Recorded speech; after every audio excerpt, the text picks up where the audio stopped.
Hi guys, welcome back to the channel. Yes, we have got something a bit newer in the channel today. We've got a Range Rover Sport that needs a new throttle body.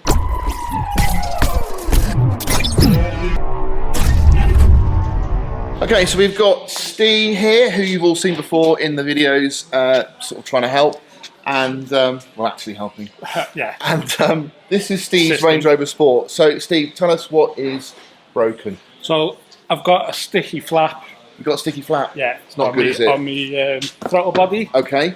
Which I think is also giving me DPF problems. All right. Which you've had, haven't you? You've had some DPF issues. Yeah. So I've already done the differential pressure sensor. Yeah. But it still seems to be the same issue. But then I noticed that the flap on this is sticking.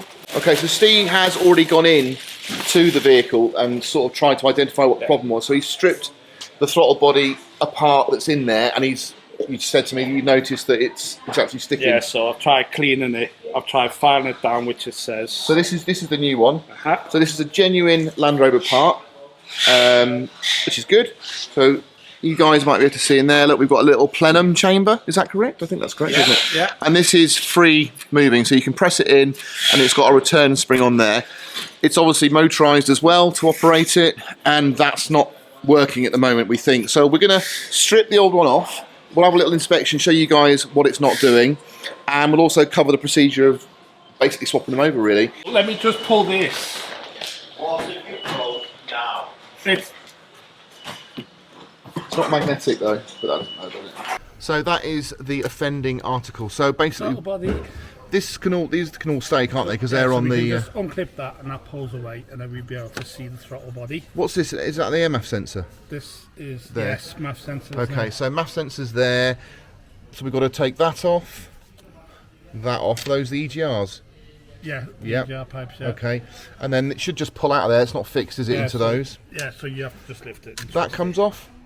Or, No, just unclips. And with a genuine one, you get that sensor with Oh, it. nice. Whereas Okay. the aftermarket one, yeah, you don't get that sensor. Right. Okay. I mean, we can lift this one first if you want, and you can get into the flap. Okay, that's easy enough. Yeah. And then just get the other side like that. There's probably ways. Yeah. Different ways of doing it. And then pull that one away. Okay. And then this is the clip that's a bit tricky. So has it got a little tab that's... Yeah, it's like... Do you push it in or pull it out? I just don't know. I'm not going to lie. Right. So if we have a look at the picture...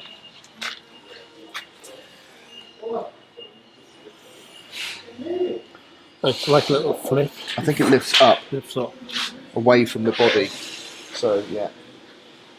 There you go. Did you get that then? Yeah. Yes. So this is the clip. Little clip there. I think push that in. Right, so that's a pushy in and the other one's a pulley out. So push that in annoying, and it comes out. Okay. Move them aside. 10 mil, and this comes out as a whole thread. What do you mean? Yeah, so it looks like a nut, but it actually right. Okay. screws. Right, okay, it's a big boy, isn't it? In it. Okay, very nice. You've professionally done that. Just see, Yeah. Then you just, You go in one end, don't you, and it Yeah. releases the other side. That's it. like I said, the R part was done because I took it off. Okay. So this is... Oh, it's proper stuck, isn't it?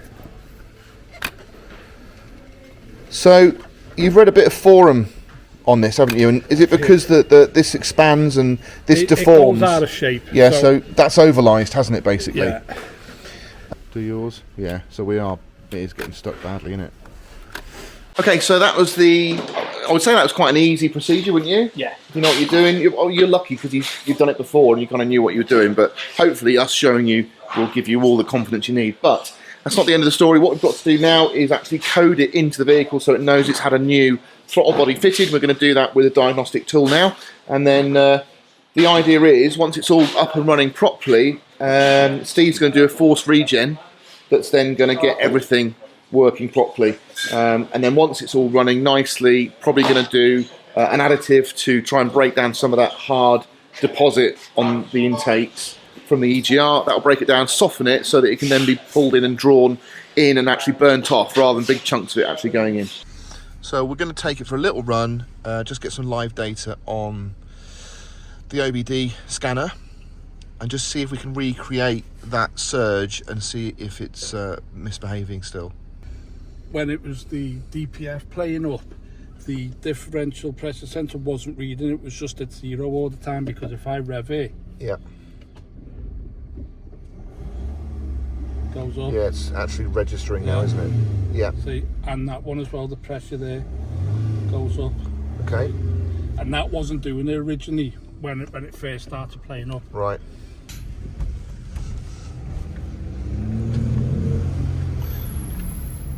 What says off? What's off? It's already done it. It's already done it. It's already done it. So we've got the the flappy paddles are engaged, and we're just keeping it above 2000 RPM. So it'll tell you to change gear, but you've obviously got to stick at over 2000 as much as you can. It's not going to make a fuss if you drop it low a little bit, is it? No, but generally that's the idea, isn't it? Yeah, so we are dropping nicely.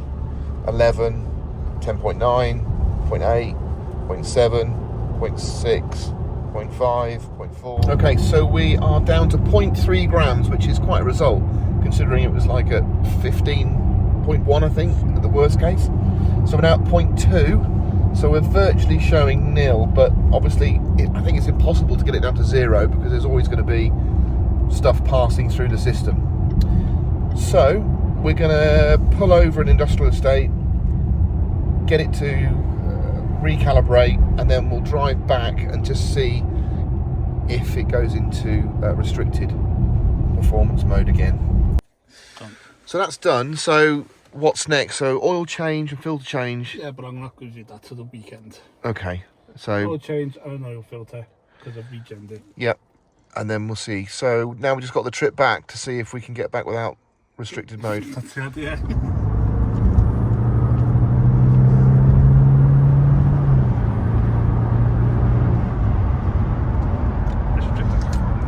Really? Yeah. Oh, ish. Oh, that's rubbish. I'll be honest, that didn't feel as launchy as before, no. So that's why. Okay, sad face there from Steve. So it's not quite the result we wanted, but we've talked about it a little bit, and we definitely know that we've fixed the problem. So the problem was that plenum. What we now need to do is investigate and see what damage or what restrictions that put further down the line on the engine. So there's a conversation we've had about possibly the metal pipes that lead to the EGR could be clogged. So that is going to be our next job, taking those off because they're easy to get to. Check to see if they're clogged, because if it's been not functioning properly, it would have created a big blockage. So we'll have a look at those. If they're not the problem, it's going to be a case of seeing if you guys have got any ideas. So if you've got any ideas, if you've come across something similar yourself on your own sport, then let us know, and then we'll keep you updated to see how we get on.